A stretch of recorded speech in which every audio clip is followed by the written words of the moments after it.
I almost just need to I want to just scream to test it, but I can't. Anyways, okay, well, hurry. let's just Someone go with say something about Ferrari. They've been trash. You're going to be trash. They're never gonna... Okay, anyways, okay, let's just do this. We're chilling. Yeah, let's kick it off with Formula One, man. Let's talk some F1. Saudi Arabia. Yeah, I was hyped for this one. I know the track we didn't talk about it we liked it very much, but the track was it was pretty good. I did like the changes they made. It seemed to help a little bit. I mean, don't talk about our boy Logan, who ran over to a painted surface and got his qualifying lap taken away. I don't know if y'all seen that or not, but he was up to 6th when he qualified. I think it was in Q1, and he got deleted. Was it Q2? Q2. So, yeah, and he got deleted for going over a place he didn't. It was just, I think it was a lapse. I think he'd already made his lap, made the last corner, going down the straight. He touched the paint with the tire, which they told him pre-race that you can't do that, but I really didn't think anybody would do it. And anyways, I got back, and then he just kept trying to replicate that lap and could not get it done. He kept blowing corners. If I'm not mistaken, so you're not allowed to touch the paint with your left side tires right there, that little painted area coming to pit lane, and that's what he touched his tires on. Dude, what, 30, 40 feet maybe? Painted area. And he just, I think it was just a lapse. I think he was just so relieved. Okay, I've done my lap. Let's go down the straight. Let's get the next lap. And it clicked, and he went up to 6th. And dude, I lost my ever-loving mind. I was excited. I was like, here we go. And then he just couldn't duplicate it, which I think comes with lack of experience. I think he really got in his own head and just could never get it done again. But so he qualified pretty crappy, unfortunately. I don't think he made it out of Q1 again. I think he's going to be a Q2 guy pretty soon. And that's your American Logan Sargent update. I felt bad for the guy, man. And then it was almost like I could feel his frustration, too, when he got it deleted. And then, like you said, he spun. And, I don't know if anyone was listening to his onboard audio. I wasn't. But in my head, it was just like, ah! Oh, yeah. No, I didn't listen to it. I was on somebody else's. But, yeah, he was...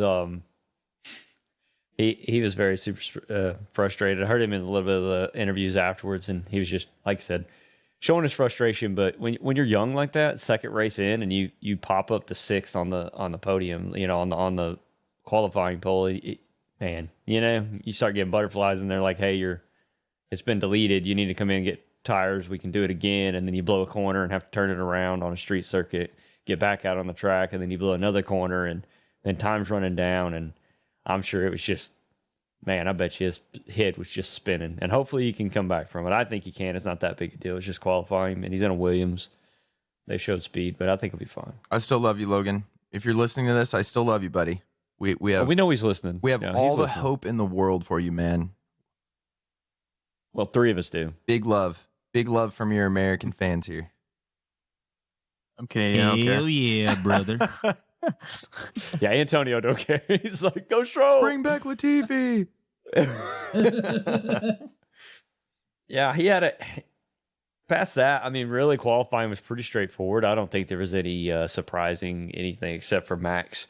Max Verstappen, second qualifier, Q2 comes out, and he has a drive shaft issue is what came to be. He said there was some kind of vibration at high speeds, this and that. They told him to stop the car, if I remember, or maybe bring it in, but I don't know if he stopped on track, but they did bring it in. In that, he did have to change the transmission, so he's down check mark 1 transmission. Of course, this is your free one.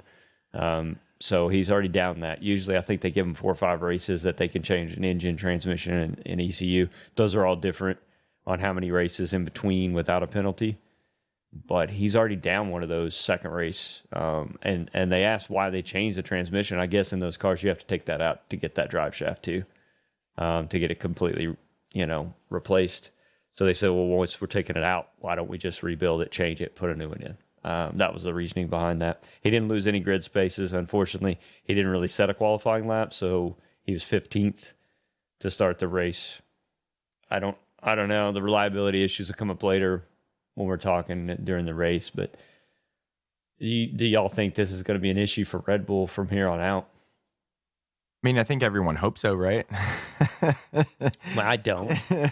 I mean, I think that you could. I don't know how much y'all watched that video I posted earlier.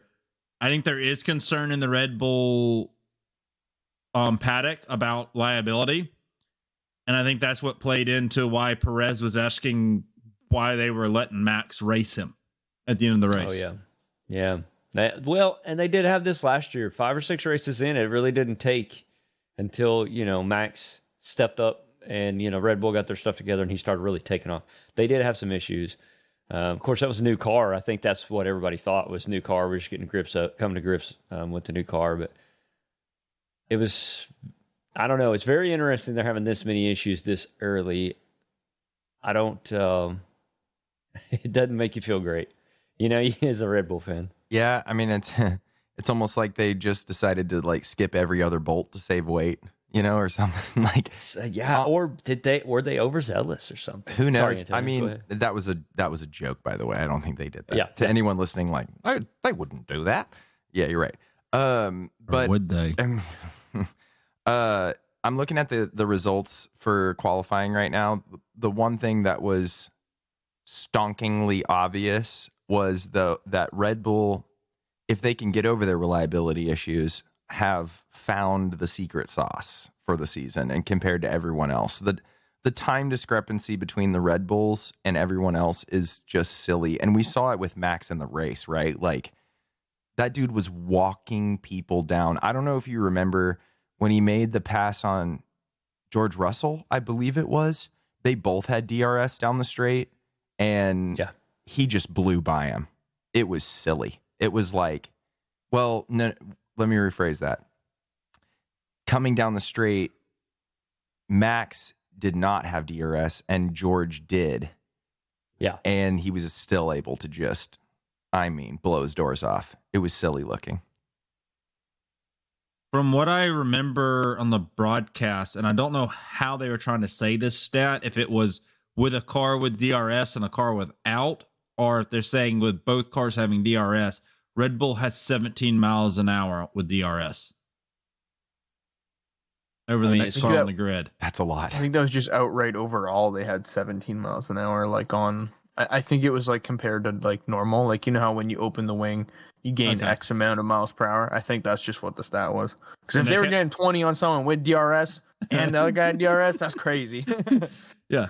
And it's they were saying when Red Bull opens their DRS, they're able to dump more drag than any other car. And no one knows how to do that yet. Give Aston Martin time, bro. Yeah. And some pictures. Man. They'll figure it out. Overall, it was a good race. Like I saw what I needed to see from qualifying. Overall, it was good qualifying. I saw what I needed to see from qualifying to kind of know what I was in for this race, I guess. And I guess I just wanted to say one of the surprises for me was Alpine both making Q3. And they did pretty well. They didn't get talked about much, but Ocon and Gasly both did considerably well, considering all of the craziness that was going on in the race. Didn't they finish behind each other in 8th and 9th for Alpine, only to be beat by Ferrari, Mercedes, and Red Bull, and one Aston Martin. But still, I was pretty happy with the result. Mercedes runs, or not Mercedes, sorry. Aston Martin runs a Mercedes power unit, right? Right. For now. Do we ever know what ended up happening to Stroll's car? Because I never saw the result of that. Was it an engine failure? I know they were talking about his brakes smoking. Like, I know on the grid they were smoking quite a bit more than anything else. But is it like, do we know what the problem was? I don't think it had to do with brakes. All I remember is they came on, they told him to stop the car immediately. And I felt that there shouldn't have been a safety car. I thought he was off the track. Oh yeah, no, that's something we have to talk about. That was a VSC completely. The fire, they couldn't get the car moved from where it was at, and it wasn't completely behind the wall. I get that, but they're putting the fire out, and it's just brake fire is all it was. Antonio, to your point, it wasn't a brake failure; it was a brake fire, right? So when he slowed down, it wouldn't get air on it, and one of the brakes caught on fire. They got it under control, and they could have pushed him out of the way. 2 laps maximum, we should have been under VSC. But they did a full safety car. I'm pretty sure that it was just because everybody was so spread out. I don't want to lean towards we just make sure Max can make it up to the front by the end of it, get them all bunched back up. He even said in his post interview that he was happy they did it because it helped him out. He thinks he still would have got there on time, just the speed of his car. But he was happy that they did it because it helped him get back up to the front, bunch everybody up.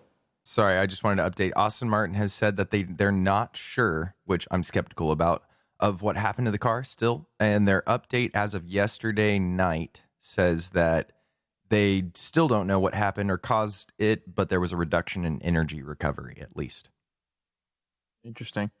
I think people who are saying that they threw the safety car because it would help Red Bull are on glue, because I don't think that would Why would they want Verstappen to run away with a race more than he's already going to this season? But I'm just wondering if that was more of a precaution from, say Suzuka last year. We had the issue with the tractor still being on track, and Gasly drove by it pretty quick, and he was just like, "Holy shit!" Sorry, I'm wondering if that's going to be a more I'm going to be wondering if they're going to be more hesitant to use VSC and just lean towards the safety car because it's overall safer. Maybe that's kind of a big topic, safety, with F1 too, because I don't know, put it this way. My dad's an old school guy, he watched NASCAR, and he liked, as soon as they brought all the safety changes in, he thought they were all great. And he actually looks at F1 and he's like, they're way behind on safety. And looking at it from a realistic standpoint, I agree with him. They are pretty behind on safety. Look at the crane. Why is there a crane truck on track at all with the cars being green? That's crazy to me. Even VSC or not, that's still crazy. But I'm wondering if that they should lean towards safety cars more, as opposed to VSCs. Don't get me wrong, I don't like seeing races changed by safety cars. Nobody does. Same thing goes with NASCAR and IndyCar. We don't like the results being crazy manipulated because a caution came out. But I'm wondering if that is them trying to take a step into a more safe approach to racing. Maybe it seems, but I feel like Formula One's approach might be more sterile. I don't know if it's more safe. I think they could do a lot of things that are safer, but it's almost like they're responding to it by being lamer. I don't know. It by drawing things out or using safety measures that can be interpreted by fans like you and I as manipulative. If you wanted to be safer, I guess let's have clear-cut safety guidelines that fans like you and me can look up and be like, okay, this is what can be done. Where if something like that happens to Stroll, a guy like you and me can say, oh, well, safety car is going to come out, no doubt, And we're not left with this whole of well, they threw the safety car because they wanted whatever to whatever. That sucks for everyone. So yes, I think they're making it more safe, but I don't know if they're doing it the right way. Did y'all hear the reason why they threw the safety car?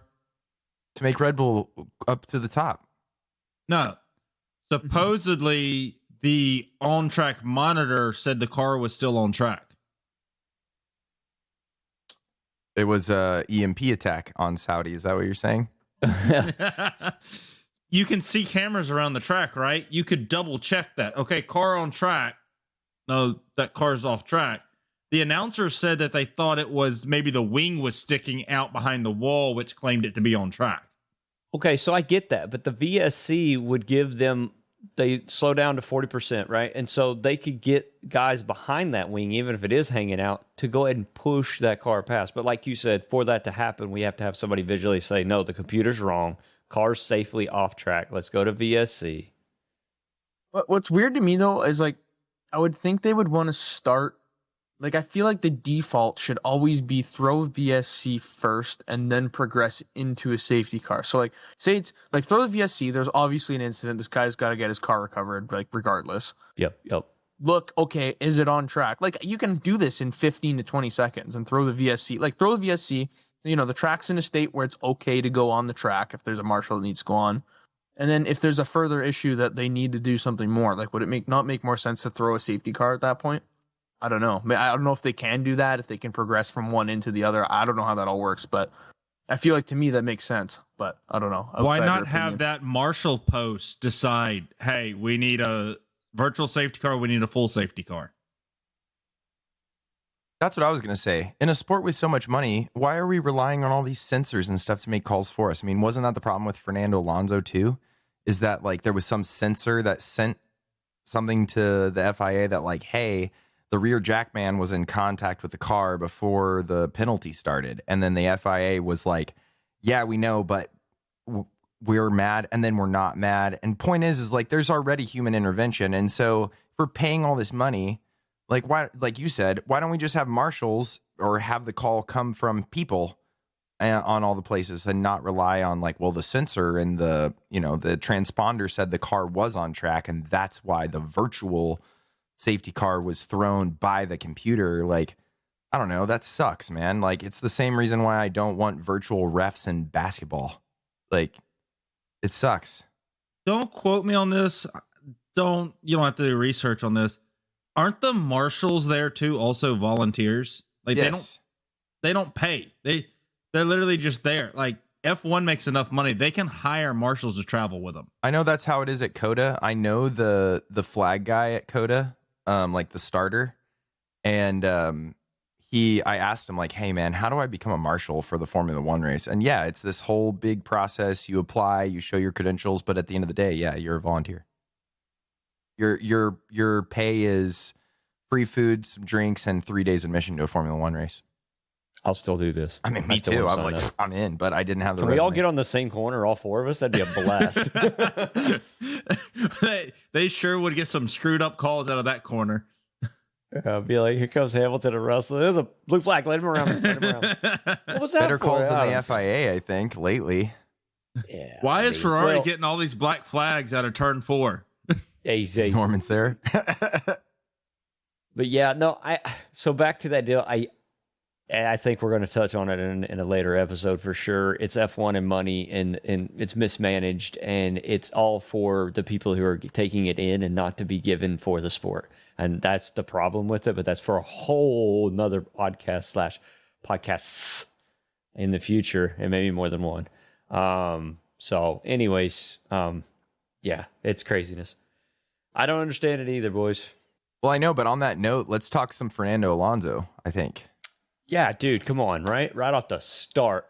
I really didn't. I mean, Checo in his past, in my mind, is not one of the best guys at the start. We know this, but at the same time, dude got a good launch, got down into one, took the first place. I really thought he would have a really good race. Man, the Red Bulls are just too damn fast. I think we can all agree. There's just nobody that can touch them right now. They're getting there, though, right? Like, they're getting there. They got one guy that can do it. I think Stroll's going to come along, too.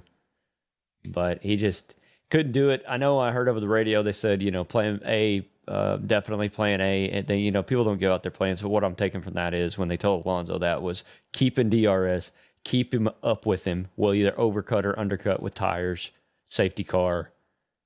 He just couldn't keep up. And what did he say? He said, mate, I'm trying. Yeah, he said, mate, I'm trying. Like, this is all I got, boys. Oh, man. When he said that, I was like, ooh, there it is. Like, yeah. Yeah, and when Fernando Alonso says something like that, he's really... And he said it catty. He wasn't mad. He was like, mate, I'm trying. Like, it's tough. It's just not good enough. Not working. Yeah. So, anyways, I mean, at least we got somebody who's going to keep him honest, so to speak. But, I mean, let's just dive into what everyone's talking about besides the Alonso. Let's finish up with Alonso first. So the end of the race, safety car comes out. Alonso comes in, serves his penalty. Does it correctly, they deem. And I found out more about this. So there's a guy there, in quotes, Michael Massey. I'm not sure who the guy is now. I'm sure y'all can tell me. Stefano Domenicali is the president of Formula One. Okay, so he's the one that's making the calls at the track. But then there's a group like Secaucus, Toronto, whatever sport you watch, where they go to another group of people who also overlook this stuff. That's when they say, pop up on the screen and say, the stewards are checking into this. Incident reported or whatever they say. So that group deemed it okay, that everything was fine. We're good to go. With 60% of the race left, they deemed it okay. Lap 18 of however many there was that day, I forgot how many laps there was in this race. 50. Lap 18 of 50, they said, it's good, boys, move on. Race is over. Let's let Alonso take the podium. Look at him, spray the champagne, boogity bee. He takes off. And then they're like, whoa, before you leave, bud, hand me that trophy real quick because we got to give that to Russell because you got a 10-second penalty. So you didn't get podium finish. Your 100th podium finish, by the way, which is a 10-second penalty for not serving your 5-second penalty correct.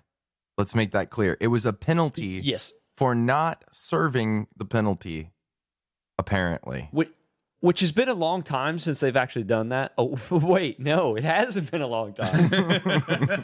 It was literally 8-9 days ago with Ocon and the same thing. Oh, it looks like you did, but you didn't. Now, Antonio did. We were talking, and he said that apparently Ocon, there was a gun that was pushed onto a lug nut. It's a little different than a jack just being pushed up to a wing. I think it was actually his, I think it was when they were unbolting the wing and the guy touched it with whatever tool they were using to bolt on the wing for the front, I don't know. You can call it front clip. It's the front wing. Front clip, yeah. Yeah, whatever you call it. Nose cone, all that. Yeah. Yeah, nose cone. That's the right term. So it is different, right? It is a tool that is being used to fix said car. Where a jack, in my mind, is still a tool being used to fix a car. But apparently it doesn't do work because of the way it's worded in the rule book that no one can work on the car. There has been a change to the FIA book. I have not got up on that. They have not released it, but they have said over different accounts that they are making a change. So they're going to make that where it isn't so nonchalant and can't figure out what the hell. So that's good that they're doing that. I don't know why they haven't done that. That's kind of a big one.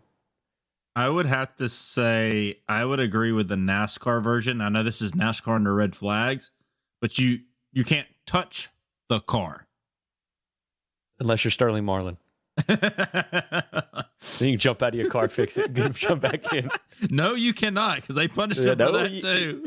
Unless you're Dylan Hart Sr. at the road course where he crawls out the window and wipes the front windshield off with a rag. I think I wanted to say real quick, unfortunately, I think that if you're serving a 5-second penalty in the pits, no one can touch your car till the penalty's over. Just my feeling. I get it, but I still think the movement, even though it might be a 1/10 of a second, the movement of the jack under the car, I personally think that is a bit of a head start.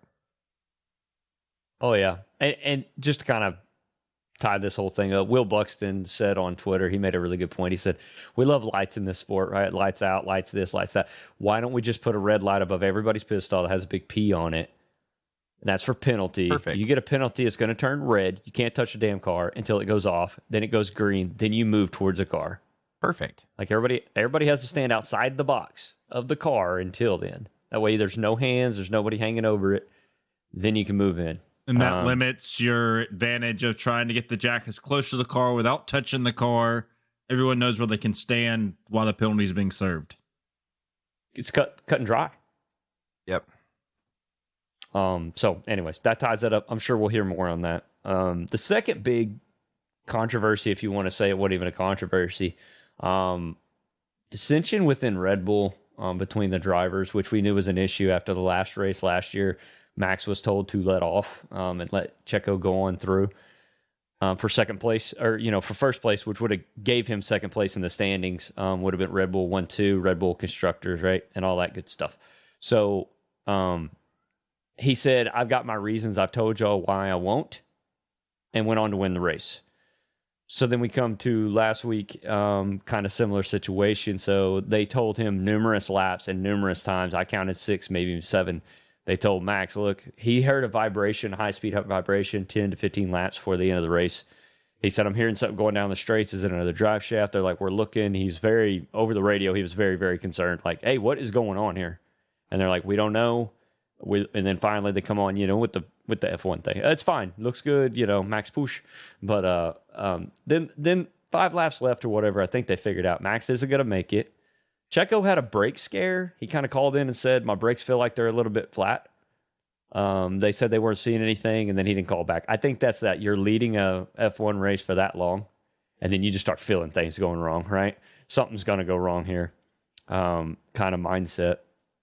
But anyways, he actually, nothing wrong with the car on Checo as far as I know. Max did have a vibration or a whine. He said it was a high-pitched whine at max speed, which could be drive shaft. Could be a bunch of things, transmission. Anyways, long story short, they tell him to stay at 33s.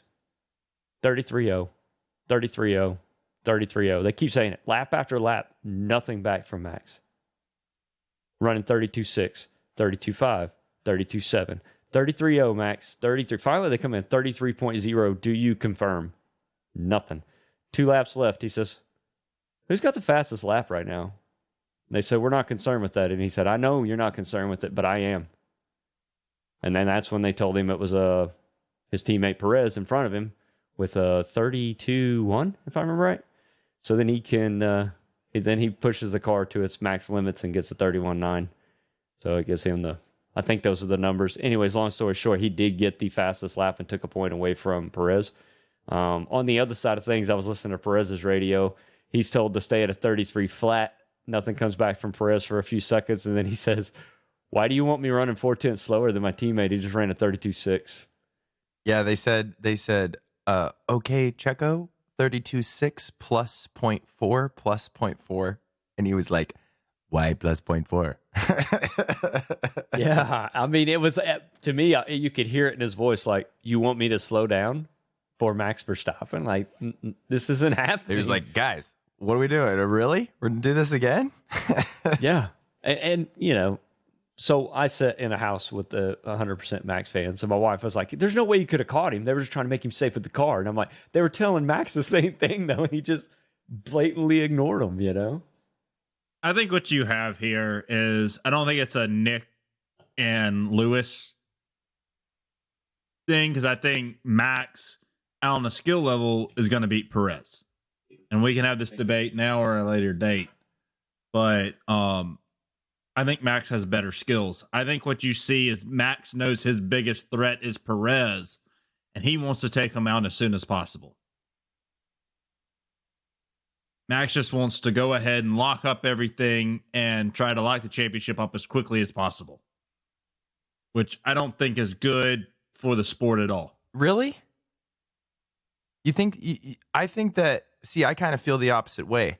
I feel like if I was Perez, I feel like the best thing I could do right now would be to kind of follow behind Max and hope his cockiness gets the best out of him a little bit. Like, I don't know. I don't know if Max wants to. I guess every driver wants to seal it as quick as possible, but is it just bragging rights? I don't know. I guess I can't see the logic in like Max just saying like, screw the car, screw reliability, screw team orders. Like, I just want to slam dunk on him. Like, I don't know. You've already got 2. What's the point? Yeah, because the point is, he did stay in the lead with that 1 point of the championship. Race 2. Okay, that's my point. And then in the second point, his car, he's the one that came in and said that it had an issue. They didn't see an issue. So say there is an issue with your car. You push for the fastest lap, which everybody here knows it gives you 1 point. But what if he would have thrown the drive shaft or broke something that would have made it if he wouldn't have pushed on that last lap? Is it only a matter of time before we see that happen, though? Yeah, and then you drop how many points due to the 1 point, right? Like, that's my point is, I guess, in this time, he's already ran over Ricardo back in the day. He's done all these things to his teammates, and he's shown who he is, and that's great. But at the same time, you to win a championship, you need the max points you can get, and he almost lost all points if his car wouldn't have made it to the finish. That's what I was saying about Checo. Like, if you're Checo, it's like Valtteri Bottas, but easier, because Lewis isn't that much of a hothead, and like if you're Checo, just get second as much as you can. You're going to get a win like in Saudi because of grid place penalties or whatever. And you could be right there. Like, all you need is 1 or 2 DNFs. And like, man, that's a 50-point gain over Max. And I think that's what Checo needs to do. I think he's got to realize, hey, I need to push Max. And I think Checo did the right thing by pushing there to get the win. If he would have just stayed at the 33 O's, he loses that race. But he stayed pushing to win the race. And that's what he's got to keep doing, is just pushing Max over that limit. So he finally starts breaking his equipment. Can I play devil's advocate here Please. and throw one kind of throw a wrench in this? If I'm Red Bull, do you not just go to Max and go, fine, you don't want to listen to us? We'll send you to another team. Which team you want to go to? I mean, I don't know. It's a lot of money, but Yeah, I was about to say. I'm just saying, what else does he want? I mean, yeah, I mean, and you said there was a whining at high speed. I was like, you talking about Max Verstappen? Hey, yo. But yeah, I mean, like, I just don't understand. Like, I get they're having reliability issues. All of us know, I'm pretty sure, as F1 fans, Red Bull get it figured out. They're not going to do this all season long, right? If it was Mercedes, if it was even Aston Martin, they would figure something out. These aren't going to keep happening. They're pushing the limits. Some parts aren't holding up. They will figure this out. But my point of it, I guess, is I just don't understand, Max, if he's so frustrated by it, that they asked him once to say, look, you're not going to catch him. On your times that you've been running for the last 10 laps, you're not going to catch Perez. So let's both just slow down to 33 flats and make it from here. I just don't know why that's that hard to figure out, you know? I think Max has too much power in that team, to be completely honest with you. His dad has too much power. I'm getting that vibe too, Norman. That like, I agree, 100%. yeah, Yost he's in there, and he's slamming his fists on desks and stuff. Toto wolfing it up. But I think what you've just done is I think Perez has finally said F it. And I think if you ask Perez to run a 33-0 now in second place, Perez is not going to say something on the radio, and he's going to keep pushing. Oh, I think it's worse than that. I think all these times last year that he actually ran somebody hard on used tires for Max to come in the pit and come back out and undercut someone. I think that's over. I think he probably gives them DRS and pulls over at the straight like teammates would do, like me and Antonio when we were racing the old League Zero, and I just get the hell up out the way when he's coming through. I don't even know if he does that. Like, all that work, you know, we all Minister of Defense, wasn't that his nickname when he did that at Abu Dhabi? Hey, good luck, you know. Lewis, let you go. Bye. See you later. At least now we know there's two people at Red Bull that have beaten Max Verstappen. Oh, wow. Okay, anyway. We... Ouch. Bazinga. Well, wow. Well, Formula One was hot. But another crazy weekend of oval racing at Atlanta. Especially the Xfinity race. Antonio, did you want to take us into some NASCAR? Why not? Let's jump up into, I guess, the Cup results first and all that stuff. So crazy race. It was pretty good actually. It was green like majority of the race. We had a couple hiccups there. The one big wreck with was a Harvick there at the front, taking out a few good cars, and then Almirola blowing a tire. I think he lost a tire actually, which was pretty crazy. Logano won stage 1. I don't know. Y'all are gonna have to help me. I didn't see stage 2. Who won stage 2? I think didn't Cindric cross the line right at the last second or something? Hold on, I'll check. It might have been Cindric. I think it was another Penske driver. I think you're right with that. It definitely wasn't Blaney, but Cindric won stage 2. Then stage 3 coming to clean it up. Good old Logano with the last lap pass. Overall, it's a pretty good race. Some crazy stuff happened there with the tire blowing off and all that good stuff. But backing it up a bit, let's go to Xfinity. That race was an absolute, for lack of a better term, I'm sorry, Dave, you're going to have to cut this out, show. That was terrible, man. They introduced that like bar at the top of the screen on Fox's broadcasting thing, like right at the perfect time. Like the whole bar was yellow. And we gotta talk about my man. Is it Josh Williams? His name? Josh Oh, man. Williams. What a hero. America. Dude just whips his doingus out on the freaking table, and NASCAR tells him to park it because he got caught up in whatever wreck earlier, had some damage, put some tape on it. The tape fell off, and I guess by NASCAR's rule, if something falls off your car, you get parked. So they told him to park it, and he's like, bro, seriously, for some tape falling off? So man parks it out on the front straightaway, gets out the car, and starts walking to the infield like a badass that he is. Man, Just a mullet flowing. Yeah. Yes. Peace I'm telling signs. you, bro. Like, I was about it, it. man. I was about it. So I told my wife, and I told you guys too, like in the chat. When I saw it, I was like, who does this guy think he is? Parking his car on the straight.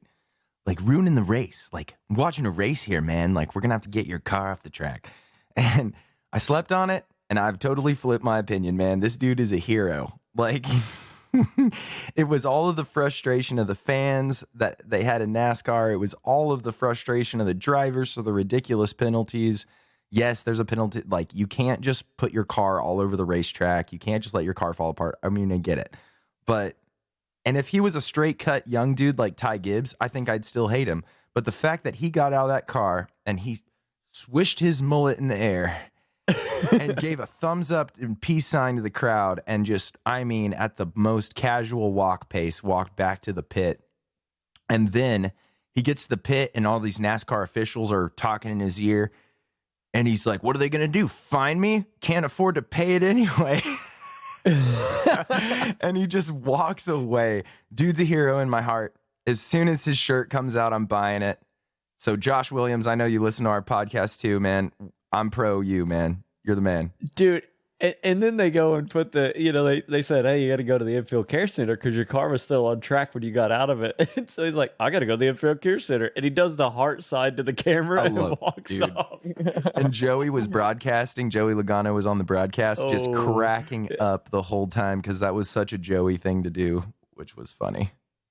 It was funny when he parks it and starts walking. Joey's like, oh, no. Oh, no. Like, you can't do that. Like, everybody wants to, but you're not supposed to do that. That was good The stuff. whole race was a total disaster. The first stage, the 37-lap stage of that, at least, I got to check my numbers, but at least 22 of those laps were run under caution. That's insane. Bad. It was bad. It was bad. That was like a 4-hour race. Like, that was bad. Embarrassing. So why do you think? Why did the Cup race go off like, I mean, just green all the way through, boring as can be? No offense to NASCAR.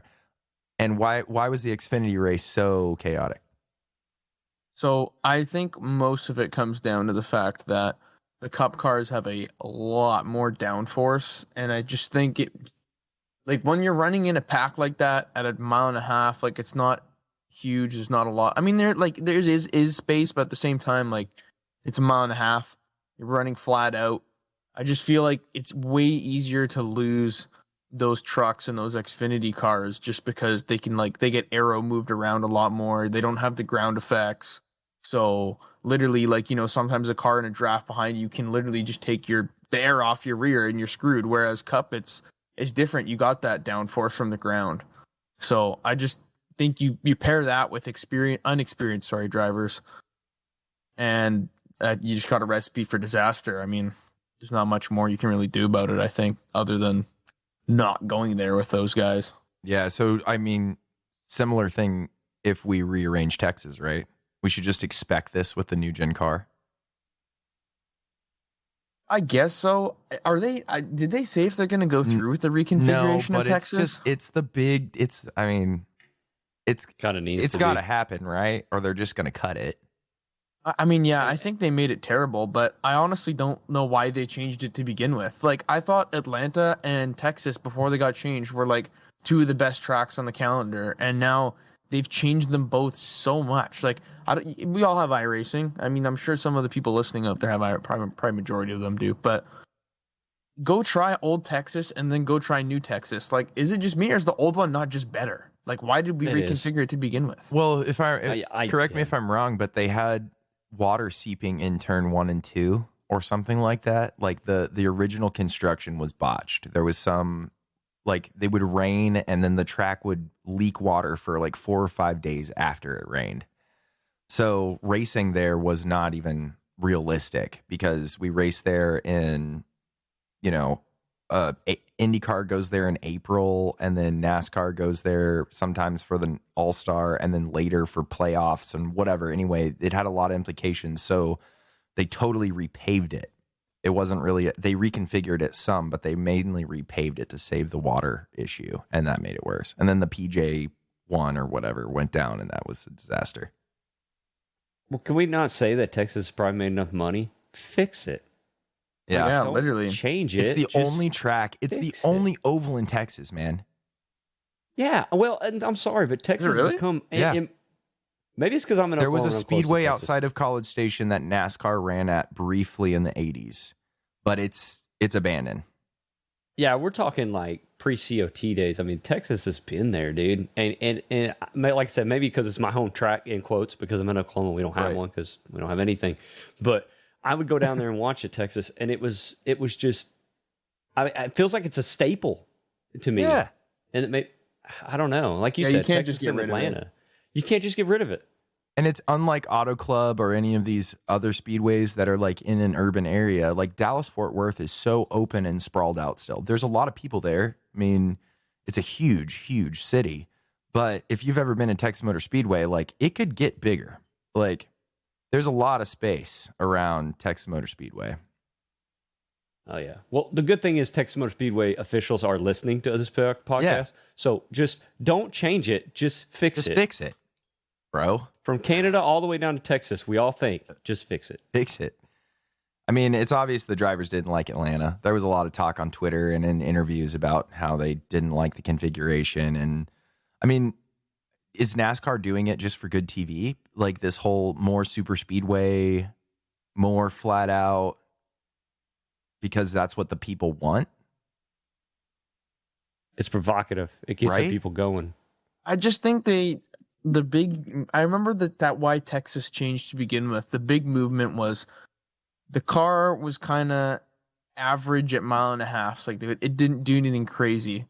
And I think they just wanted to change it up and reconfigure some of the 1.5 and make them different. So I think that's what they tried to do with Texas and Atlanta.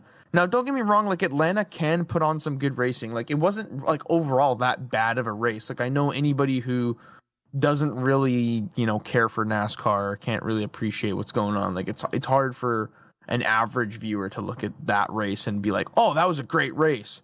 But whereas like somebody who like understands the concepts and stuff, you can look at it and be like, it wasn't too bad of a race. But I think that's their biggest problem is NASCAR's always struggled with keeping the casual viewer interested. That's why F1 does so much better. It's not that it puts on better racing necessarily, because if you look at NASCAR, our passing, the big moments and stuff, like those happen every race. F1, the guys get excited when stuff happens because stuff doesn't happen very often. Like look at the Saudi race. The last 2/3 of the race, there was like barely any passing happening except for for 17th.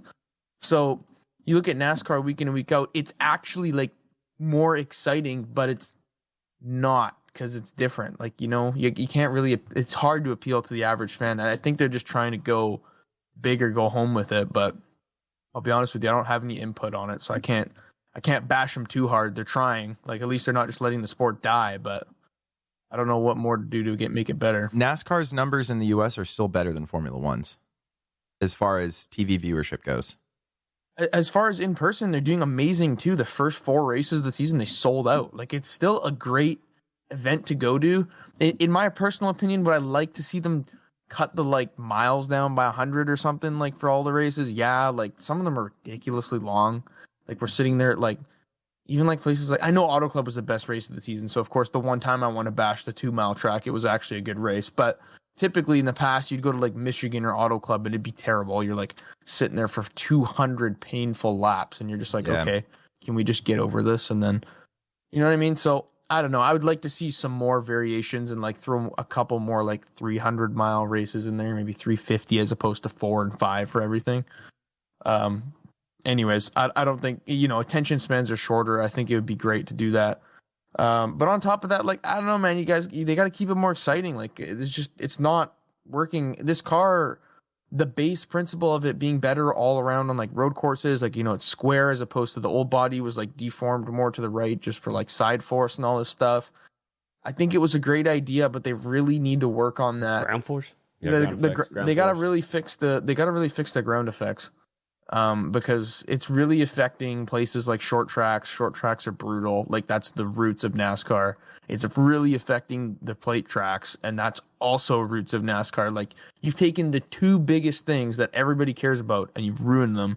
And then now you're doing weird things and reconfiguring mile and a half. So I'm just like, you gotta like figure it out, like a little bit. Like, I get it. We're not going to appeal to the old fans. Most of them are already gone by now. Norman can speak to you about that for 4 hours. We can give him a whole podcast episode. I get it. But at the same time, like, getting new fans in is really hard because, like, you can't, no matter what you do, it is so hard to, like, make somebody like oval racing unless there is absolutely crazy stuff going on every week. So, I don't know. I think that's what it is. It breeds drama. To get back to the, back on track here to the point of what Levi said. Why did they go here? Or why did they do this to this track? I think it's Atlanta. They needed to do something. They changed it up. They don't want to be like every other track, so here it is. Sometimes it works, sometimes it don't. And tailing off what you said, Antonio, like, it's obvious that so how do we get people involved in oval racing? And like oval racing, you get people to like the drivers, right? Like Drive to Survive. It's also, we see NASCAR sponsoring like Roblox and all of these different companies for kids. Like, so you get people, you get the virality of NASCAR up. And we kind of see that, like NASCAR's social media presence, as far as like all the things that are involved with mobile games and all kinds of things. Like I said, Roblox, they have official licensing with all kinds of kids games and stuff. Like, they're just trying to get people interested in the sport. And then honestly, they kind of felt like they went full beans with this USAA or this USA show that they did. That was like their Drive to Survive thing. And it was good. I don't know if you watched it, but it was good. And we have NASCAR guys really consistently broadcasting the junior races on TV, which is cool. Anyway, I think you make them like the drivers, right? And then that's how we get people to come to oval races. Or you put drivers that people like in NASCAR, like next week. Then we're going to see Jenson Button. We're going to see Ricky Taylor, which was to Chase Elliott's misfortune, but still. And we have all kinds of cool names at COTA. And so is that how you get new fans? I think so, because even when I wasn't watching last year, I did tune in when Kimmy was running at the Glen. Me too. And because I'm a Kimi Räikkönen fan. So, I mean, you pulled me in just to watch NASCAR again. I wasn't watching last year. So. I'm a Jenson Button fan. I live 3.5 hours away from COTA, and I'm busy this weekend, but I might drive there on Sunday just to watch him do laps at a Formula One track in my life to be able to say that I did it. I have a question. Why are you having to bring fans in? Because you have to nowadays. So you can't keep the old fans forever. You got to move on, get up with the times. There's a reason I left, man. Yeah. I mean, I was around for seniors, and like me and you made the Sterling Marlin joke. Yeah. Got to see all that back in the day. Lola Bonnies and I mean all those guys. It's just a different sport now. I don't know. Like I said, I've already told y'all podcast after podcast. Stage racing, throw it out the window. I might be back. There's some guys that are really good at long run racing, and they've done away with that, and that really frustrates me. Your short run guys are fine, but they're all short run guys now. 20 or 30 laps, you're going to get a caution. And that's my point is, and just to your point, Levi, they've lost us, but it's not like they were losing us. Like if the racing would have stayed good and would have been interesting to us, we would still be here watching. So how much are you gaining from the changes you're making to the people that you're losing that would have stayed? I think it's hard. Like, I don't know. I get what, like, you have to change the times. It's kind of like how F1 had to go to a hybrid. Like, do we love the hybrid? No. But everything nowadays is going hybrid. So I know that's a bad comparison because we're not talking about powertrains in NASCAR. But if you take the same concept of like why the car changed and why we're going to more road courses and why we're going to street tracks, it's just like that's what people want to see now. Like times are changing, they want to adapt to that. Now, I don't know if they're doing it the best way possible. I think they're really just experimenting at this point and just throwing stuff out there. Like that's why we're going to Chicago. That's why we just took a gamble with Atlanta. Like, you know what I mean? They just have to start getting the thing. They just have to start getting it out there. Like, let's be honest. If you compare F1 and NASCAR again one more time, and we talk about the competition and like the whole thing as an event, like in NASCAR, anybody can win. Like realistically, we show up and like there's like 10 different guys that could win, even more. Like some, anything can actually happen. So of course anyone can win. But you got like realistically 10 to 15 different drivers who can win every week. F1, like if Red Bull doesn't crash out, who's gonna win? Nobody's gonna win. Like nobody else is gonna win unless something crazy happens. So like I think from an entertainment, like on track product standpoint, like it can be so much better than F1. We just need to get some sort of excitement out of it. Like, and this has been a long time coming. They did the Boys Will Be Boys back in the day. I don't know if you remember that, but they let them talk to each other and kind of get rowdy after the races and stuff. So I just think they need to do something to get the excitement. I really believe shortening races will make a difference. I know you're like, well, why would we shorten it? Because the fans pay to go out there and it's a 3 or 4 hour spectacle. It's great. We can drink beer and all that stuff. And I don't know, because that's the thing. Like you look at those numbers, they're doing great when it comes to bringing in people in person to the track. But from a TV standpoint, like, man, I got family members. I can't like pay them to watch a NASCAR race. They think it's the most boring thing ever. Like my girlfriend's family, I could explain to them how cool this is and they could care less. Like, no matter what. And I get it. We're not trying to appeal to like just some normal person. Like obviously they have to somewhat care about racing, but man, it's hard to appeal to people. But I think shortening races is huge. Like you go to a short track and you run like 200 laps. That's going to be a crazy 200 laps. Like what, even like twin races. Like I know a lot of tracks, in real life, they'll run like twin 125 races or twin 100s. Like a format like that would be so cool.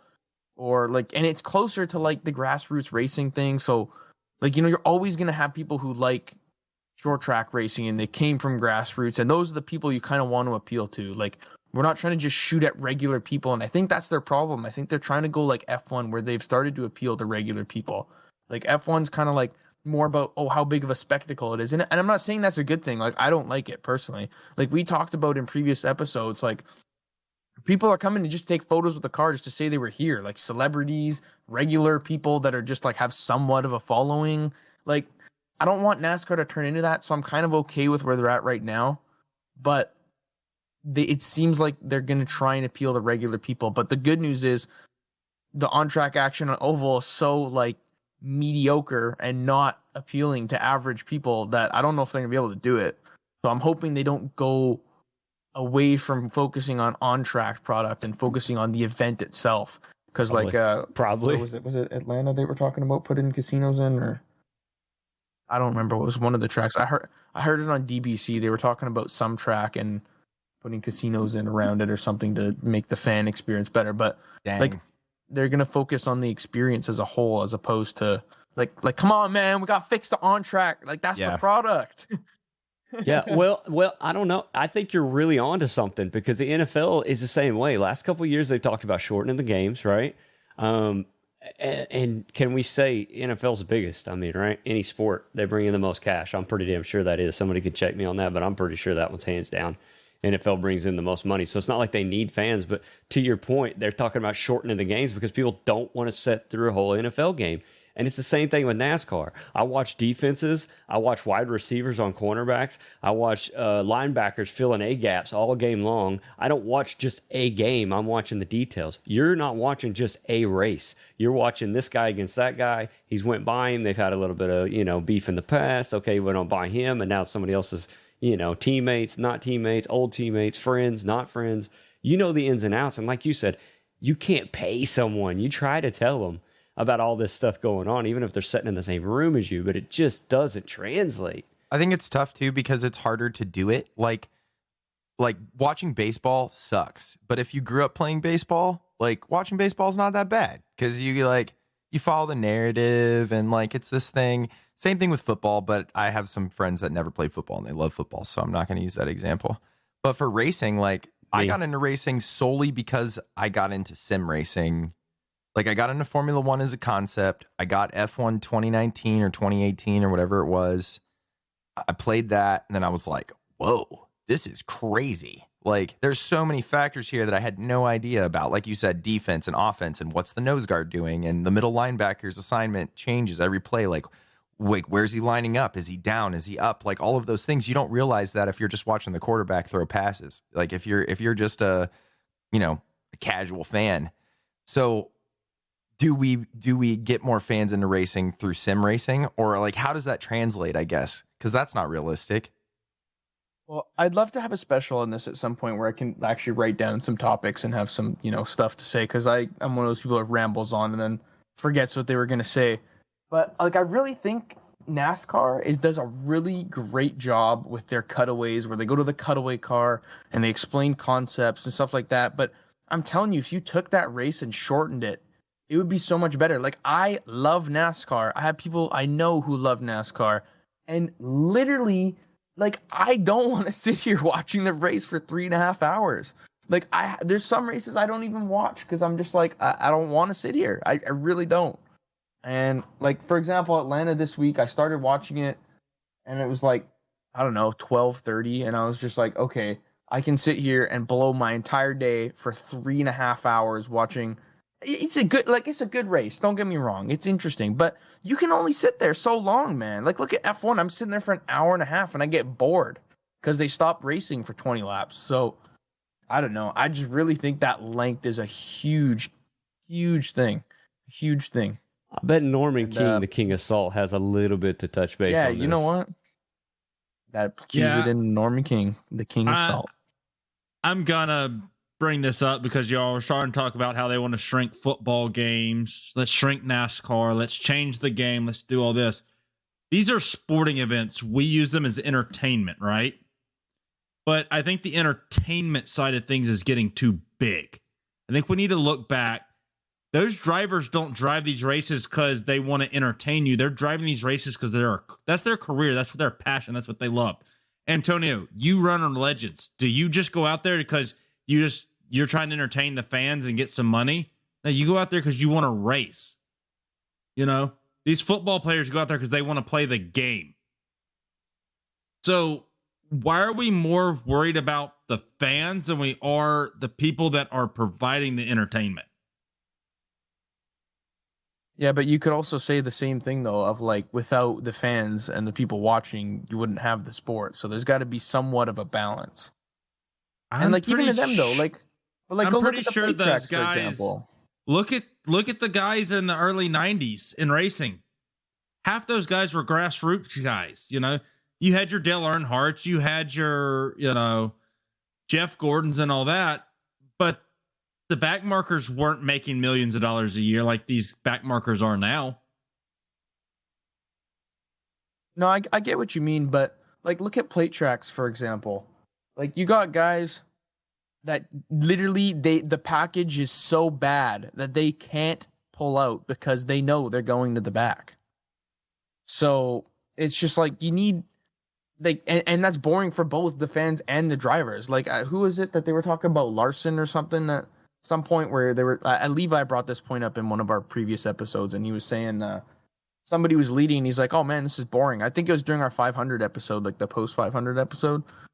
And he was just leading. He's like, "Oh, this is kind of boring." Like, you know what I mean? It's just like, well, that was actually Junior. Yeah, Junior was up at the top of, I think, Talladega. The first year they kind of all just railed the top, and I'm pretty sure it was like Kyle Busch or somebody in the back just kept going and trying to make a pass because he's just bored with it, or him or Kurt.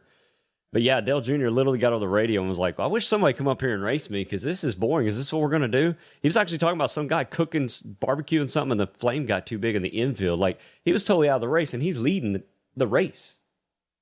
I think you got to look at that though too. That the plate tracks are getting ridiculous. I'll agree with that. They're nothing like they used to be. And yeah, I do think there's a lot that needs to be fixed with all oval racing. but stop trying to change it to appease the fans. Just try to make it better for the drivers to actually race, and you will have fans. You know, Antonio, what you were saying earlier about the fans at the track, you know, the numbers are good. No, they're not. Look at how many freaking sections are cut out where the fans aren't actually there. How many tracks are taking down stands so they can still sell out, but they don't have the stands there anymore? It's a bit of a sign of the times. I mean, Formula One's obviously taken their stance as the bougie outing. Like I'm a big fan of, well, not a fan, but I believe in the whole concept of make something a luxury and more people will buy it. Like there's Peloton is a great example of this. They didn't sell a single bike until they made them $1,000, and now they're like the best selling whatever workout machine in the world. And so I think Formula One's taken that. NASCAR finds their place in like the affordable family ticket. And I don't know, man. I got to kind of side with Antonio on this from a guy who's been to a 500-mile race at Texas. That was too long, even for my family. It's hard because one, you don't want to sit there, but two, like it's just the whole marketing scheme nowadays, and people have changed. Like nobody, and I don't mean nobody because obviously there's people out there who want to go do it, but most people don't want to go to a track nowadays. They'd rather just sit at home and watch.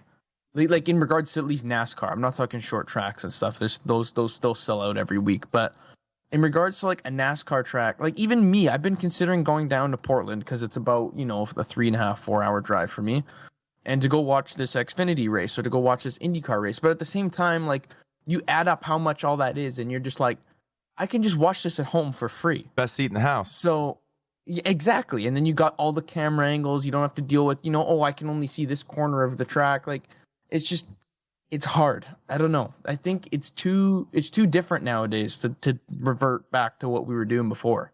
I think that's the point that needs to be made, is it's easier to stay home and watch the race than go to the race. So now how do you keep bringing in that profit with commercials? TV? Well, that's the whole, that's actually the whole reason stage racing's a thing. Can I please bring up real quick, since y'all said that, the Mike Joy comment after stage one? Yes, please. Yes, Mike Joy. And for all the keyboard warriors out there that have been talking about it, we will go to commercial. For the last time, the last green flag commercial. I'm like, Mike Joy, like, homeboy's old enough to be, he's been old enough to listen to commercials in front of a radio during, you know, the Red Ranger or whatever broadcast. Like, man, come on, leave us alone. Like, he's obviously listened to the podcast, okay? Like, Mike, if you're listening again, we still love you, but, man. We do. Like, yeah, he's Mike Joy. Like, that's a classic voice of NASCAR, but finally, like, come on, man. But, yeah, chill, bro. Like, take it easy on us here. Yeah. That was too many commercials, Mike. And you're sitting there eating a donut during them anyway. You don't have to watch the same, you know, moderate to severe plaque psoriasis commercial over and over again. Okay. True story. Yeah. Things are getting clearer. I feel free. Get me back to this NASCAR race, bro. Yeah. I just couldn't believe when he said it. I was thinking, keyboard warrior, podcast warrior, bro. We've been talking about it too. Give us some love. Yeah. And to those guys on the Lap Zero podcast. Yeah, like, I'll take it, man. Any press is good press. No, but seriously, I mean, I get it. It's a double-edged sword. Like, we need to get more people at the race. We can't. I'll say it again. Going to the Texas race, the playoff race at Texas was too cheap for what we got. The 3 days and everything, it was too cheap. I don't remember what we paid, but it was like $90 a person or something. And I get it. They want to be accessible, but like, I wouldn't be mad at a little bit of a ticket hike price. Like if it's gonna make the TV more viewable for me for the other, you know, 30 weeks out of the year that I'm not going to a race, like I'll take it. I'll pay the extra $30 a ticket or whatever. But I disagree with what Mike said. That was too many commercials during the Daytona 500. I don't care who you are. It was too many. Yeah. He knew what he was talking about. He's talking about us. That's obvious. Yeah. And so, I'm sorry to go off on a tangent there, Antonio. No, we're getting salty. Oh, no, you're fine. I thought, I don't know, man. Daytona was weird. Like, I thought there's a common tactic, and I learned this from Junior's download at some point. But, I mean, I knew this was a thing, but he kind of confirmed it and, educated me on it. But they often front load NASCAR races with commercials. So you notice stage 1 and 2, there's always a ton of commercials so that they can run stage 3 and, the green flag racing towards the end when it's actually getting exciting. Same thing with NBA. Without caution free. Same thing with what? NBA. Basketball. Yeah. Same thing with a lot of things. Yeah. They front load everything, even like Super Bowl and, NFL is a bit different. They got the 2-minute warning. They can always do stuff like that. But anyways, besides the point. I thought they were front loading the 500, but they didn't front load it. We got to stage 3 and there was just as many commercials. Like, it was bad. I don't know how though, because like I looked at those numbers in that chart they posted, and I was just like, I guess it's the same as the other ones, but man, that felt brutal. Like that, I could not. I'm really upset. Like that was really bad. It was bad. It wasn't good TV. Yeah. I would much rather get on NASCAR's YouTube channel and watch their 23-minute extended highlight video. Like, no commercials in that, especially for YouTube Premium. And that's way cheaper than DirecTV, It was sad. So what was the big topics on the old Cup race? For this week? Yeah. Oh, man, for me, it was Corey LaJoie taking 4th place. We love to see it, man. Fellow podcaster, small garage. I mean... Like it's a Cinderella story if you haven't looked into it, and to see him get his best career finish at this track in these conditions was stellar for me. I think my takeaway was Harvick, man. That guy's got to win one, bro. I mean, he's been there now. I mean, I know we're only a few races in, but it's getting frustrating. It's like I want him to get a win his last season for sure. I don't think it'll be his last season, like just a race, but last full season. I wanted to get a win so bad, and now it's twice he's been there, and it feels like it got pulled away a little bit. Some questions on whether Chastain touched him or not. I don't know what your take is on that. I don't think he did. Didn't we determine that there was no contact there? I believe they said something about there being no contact there. It did look like it, though. Like, every angle they showed. And the broadcasters were on it, man. They were on it like white on rice. They were like, in the number 1 car, of course. Like, we're used to seeing this. And then they were like, oh, maybe they didn't touch. Yeah, hop on the Chastain train, start roasting them. My problem with it is, Chastain's been in the league long enough. You can touch a car without touching a car, right? Yeah. With that air bubble. Yeah. I mean... He was on him, dude, which... Yeah, that stuff's kind of one of those things. Like, remember back in the day where the side drafting was really bad, and you could literally arrow spin someone if you were running a single file line at the top of a plate track, and you ran right up their ass, and then you pulled out last second. You could literally arrow turn someone. I think you can still do it to an extent, but it was really bad there. Like, I don't know. I want to say like maybe 4 or 5 years ago. I feel like it's one of those things. You got to just know. You got to be careful. You can't run up some guy that quick and then just stop and then just send an air wave into him. I don't know how the arrow works, but you know what I mean. Send him flying. Yeah, I mean, you can't get mad at him too much, though. This is probably one of the lightest things that compared to the Xfinity race. Yeah, and right. his brother was kind of a disaster in the Xfinity race, too, unfortunately. Old Chaz or whatever his name is. I don't remember. I just remember them saying his name, and I'm like, of course, that's his name.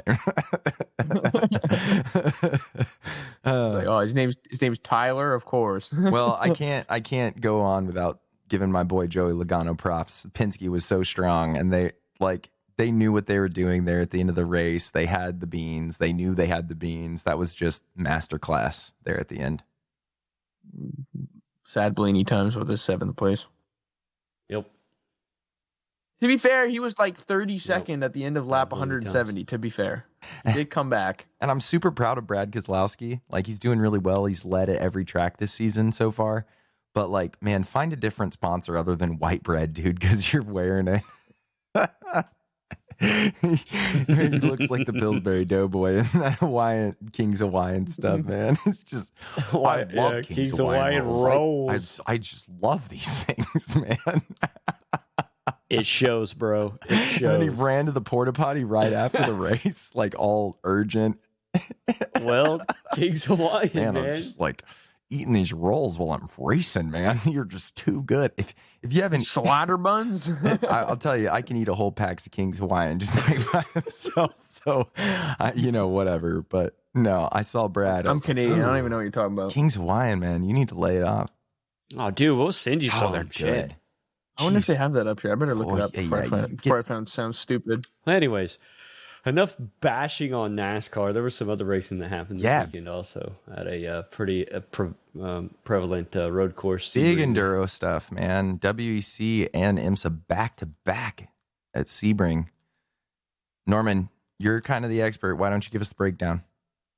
Yeah, the 1,000 miles of Sebring was on Friday with the WEC. I did not catch the race. I was working, unfortunately. I know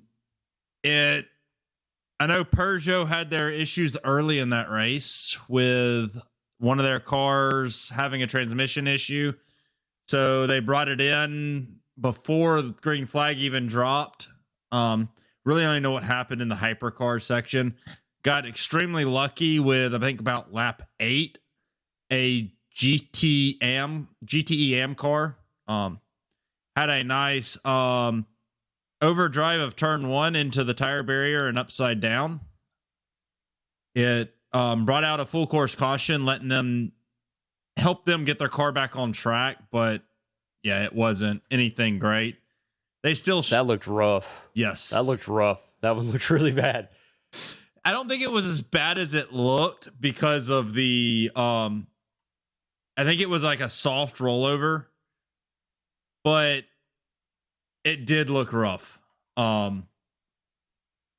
Just a quick rundown on this race. I want to get it more into the IMSA side of it, like I didn't say. But Toyota ended up showing their strength. They won the race by 2 laps overall. Both their cars. Ferrari, I think, had one of their cars have issues. Their other car came in third. Heard a lot of people giving Cadillac praise on a 4th place finish, only 2 laps down too. So a lot of people are saying that Cadillac might be able to challenge.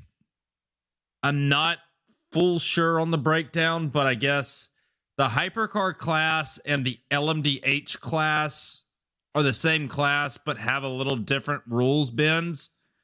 So the guys that do come over from IMSA are going to struggle a little, from my understanding. So we'll see. A lot of people, though, impressed with Cadillac's performance and say they might have a shot at Le Mans. But really, to get into the big race of the weekend for me was the 12 Hours of Sebring, hosted by IMSA.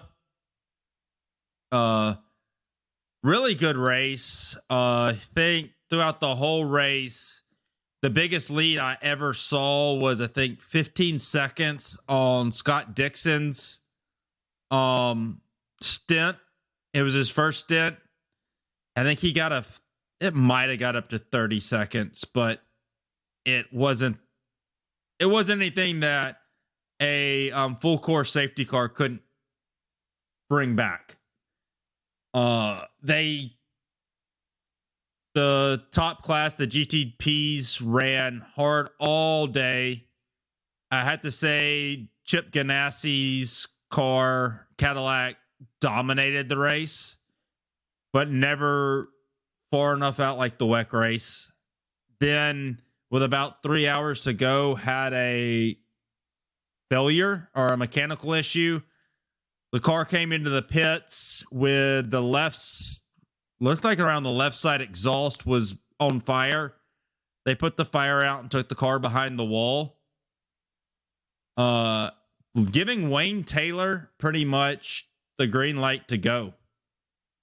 And I thought it was a Wayne Taylor Acura back-to-back win when a late safety car restart let I forget which Porsche back in, but one of the Penske Porsches back in the race, and going after turn 1, going through those quick S's right there, turns 3 and 4, made contact with each other, causing a big pile up, I think with about 18 minutes left in the race.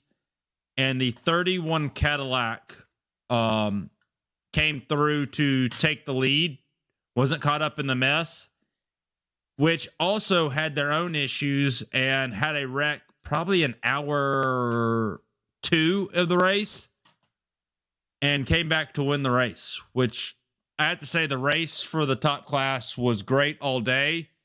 The race for the GT3s was great all race. And actually, on Antonio, I know you're going to be surprised by this. The LMP3 race wasn't that bad. That's impressive. Yes. The drivers were, the race wasn't. they I think they had the most drivers have issues all day, but the race, they were always there to race. I'm not saying they were within passing distance, but they weren't laps down. But really just wanted to get into the that ending wreck, really. I think that's the big talking point was I blame Wayne Taylor's drivers didn't take blame for the wreck. I think it was the Wayne Taylor. I think the Porsche was there. And they just tried to manage the traffic wrong. The Porsche managed it right, and Wayne Taylor's car tried to push the envelope, which caused the wreck. Yeah, that one was, like I said, like you were saying, they just managed it was traffic. When I first saw it, when you first split second see it, you're like, whoa, what just happened? It looked like he completely destroyed him, but yeah. Yeah, it was. I do have to say on my side, the 31 winning was my second car. I'm a Cadillac fan for the endurance side of things. I'm more the Chip Ganassi side than I am the Wheels Cadillac. But, I want to see a Cadillac win. So I was happy with that. I was disappointed that the Chip Ganassi car, they battled issues all day from what I could tell. And I think it finally just bit them in the tail with about an hour. I think it was with like 3 hours remaining. Might have been 2 hours remaining. And that one hurt. Yeah, it was a good race, man. It was good to see the Wayland Cadillac do their thing, honestly.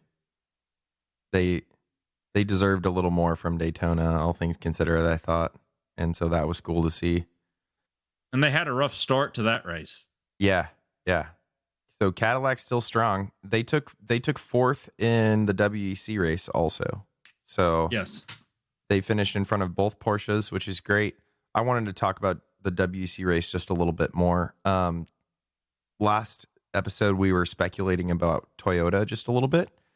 And it seems like their dominance is still pretty prevalent. Toyota 1 and 2 for the Sebring race. They finished 2 seconds apart in first and second. The number 7 car taking first, the number 8 car taking second, and the Ferrari 499P 2 laps down taking third place.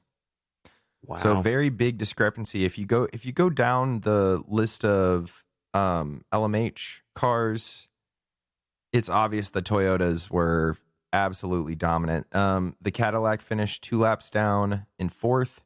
The Porsches in fifth and sixth, 4 laps down. And then pretty much everyone else had a terrible race. The Peugeots are all the way back in, looks like 31st and 32nd, 26 and 98 laps down.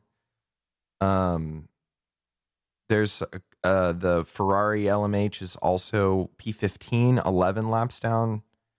This that Ferrari ended up wrecking. Yeah. But point is that Toyota, sorry guys, Toyota's still dominant in WEC. It looks like these two cars, the 7 and 8 car, I think you're going to see them at the top of the podium maybe all season. I think this is going to help IMSA really try to pull some of those endurance fans away from the international endurance fans. I'm not talking about Americans, because Americans all know about IMSA.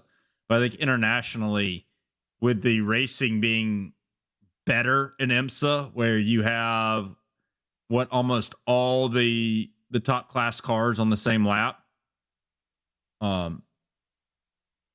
You have, unfortunately, none of us like to, as a race fan, I don't like to see a wreck decide the race with 18 minutes to go.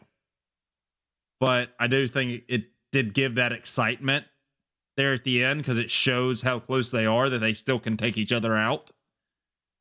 But I don't know. I guess WEC's got to figure out their top class to I don't know if they're going to BOP the Toyotas to try to even that class out.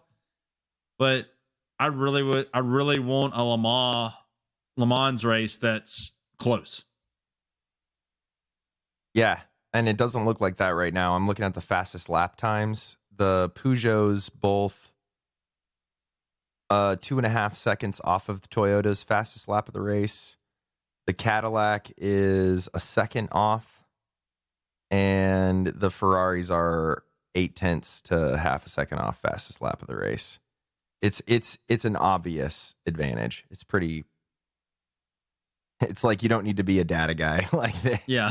They're faster than everyone. So I think, Le Mans throws so many curveballs. There's so many. Endurance racing is such a wonderful sport.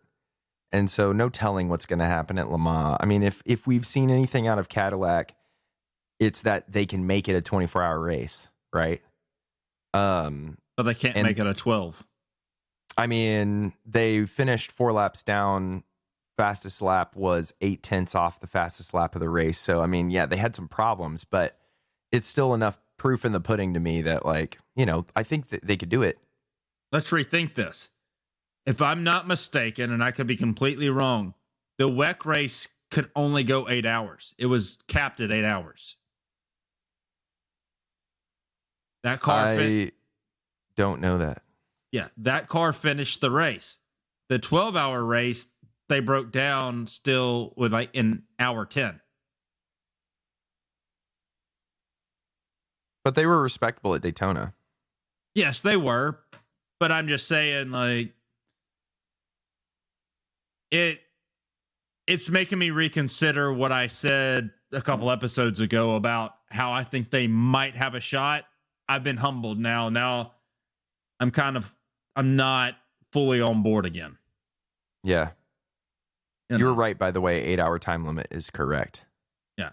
So that car only had to drive 8 hours. The IMSA car had to drive 12 hours and made it 10 hours on that rough track.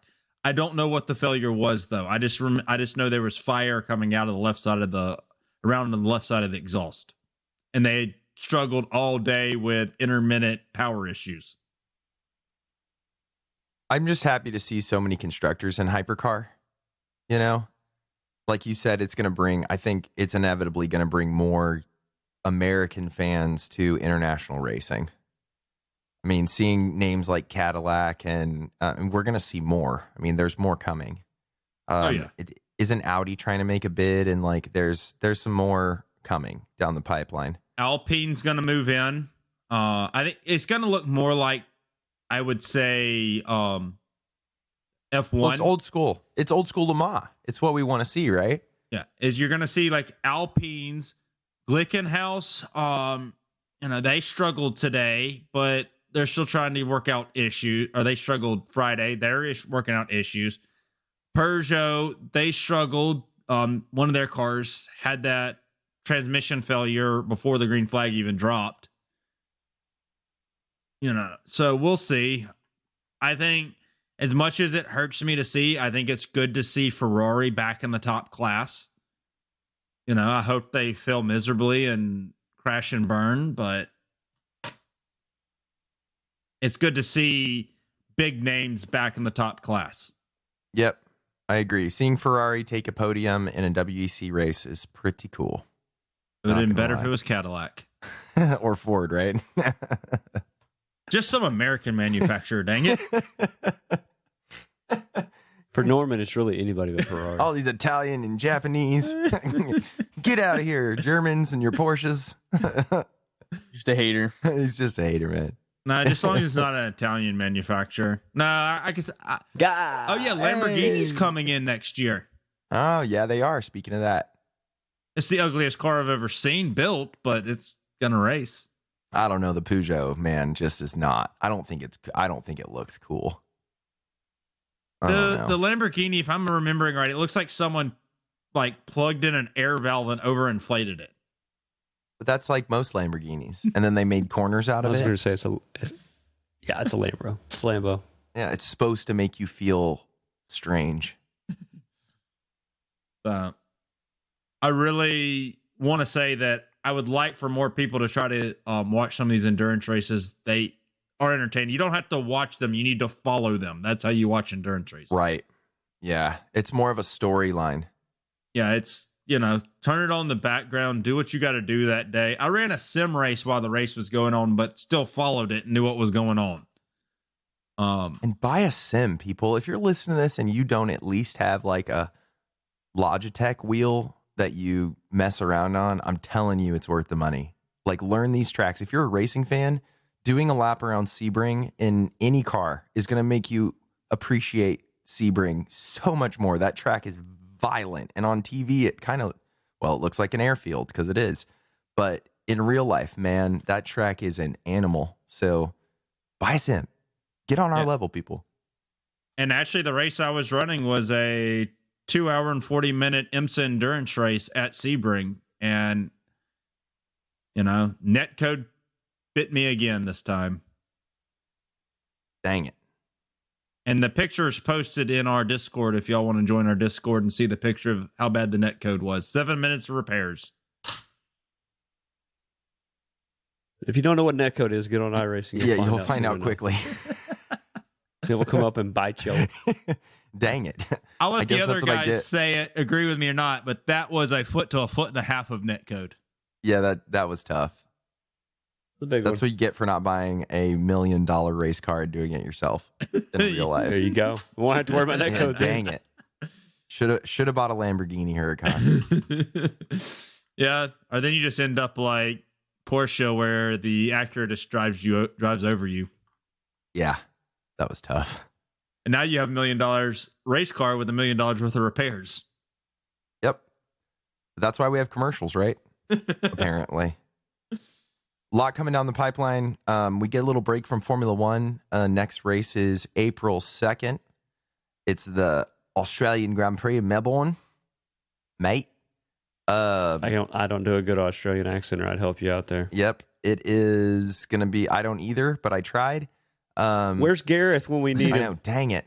We're going to be at Circuit of the Americas next week for NASCAR. That's going to be a lot of fun. Like I said, hopefully I can go. We'll see. But getting to see JB race, oh, baby, I want to do that. Austin, Texas. Going to be another 3 weeks till we're in Portimao for WEC. And IMSA, where are we at, Norman, you know? IMSA will be, I think we have a break for IMSA, if I'm not mistaken. Kind of feels like it. I think this is they normally snap off really quickly and then they go. Yeah. I know Long Beach for like their smaller series, they'll be at Long Beach with IndyCar. We're at Long Beach next on April 14th for IMSA. So we get a little bit of a break here, boys. Yeah, but like the Sports Car Championship, they'll be at Long Beach. But I don't think all the big cars will be back until we go to Laguna Seca. Man, Long Beach is going to be busy. IndyCar's right after the IMSA race. Yeah. That's going to be awesome. April 15th, 16th. Don't miss it. Oh, yeah. And then the weekend before that is Texas, right, for IndyCar? Yep. April 2nd in Texas. Also trying to make that one work, but we'll see. Texas is big, guys. It's a long way. Like, just because it's in Texas don't mean anything. Like, don't mean nothing. No. Like, I've driven across that it's state. in Dallas? Like, cool, that's man. 6 hours away. Like, okay. I remember when I lived there, and the first time I crossed the state line, I'm like, okay, I'm in Texas, finally. 6 hours later, I finally was at my destination. I was like, oh. Oh, yeah. Deep in the heart. Canada's pretty big, though, not going to lie. If we're talking like cast iron pans, because you can get cast iron pans of all the states. Like, can you imagine getting like a Canadian territory cast iron pan? You get cast iron pans of the state? I need an Alabama cast iron pan. Oh, man. Wait, what? Yeah, there's like a Oklahoma. There's a whole collection of cast iron pans. Yeah, Oklahoma is a cast iron pan. It is a cast iron. Like, look at it on a map. We actually call it the Panhandle. Yeah. No, look. Yeah, guys. If you're looking for a great wedding present or an anniversary present, pick up all 50 cast iron pans of the United States. Alaska is huge and unusable, and Rhode Island, well, you know. Oklahoma looks more like I'm about to go boil some soup. Like, Yeah, you get some eggs in there. You can boil some eggs. wasn't Norman doing that like an hour and a half ago? Yeah, it was. Yes, I did boil some eggs. Get What's sad is you look up Alabama cast iron skillet, and the first thing that comes up is like one with the script A in it. Oh, perfect. Roll Tide. Hell yeah.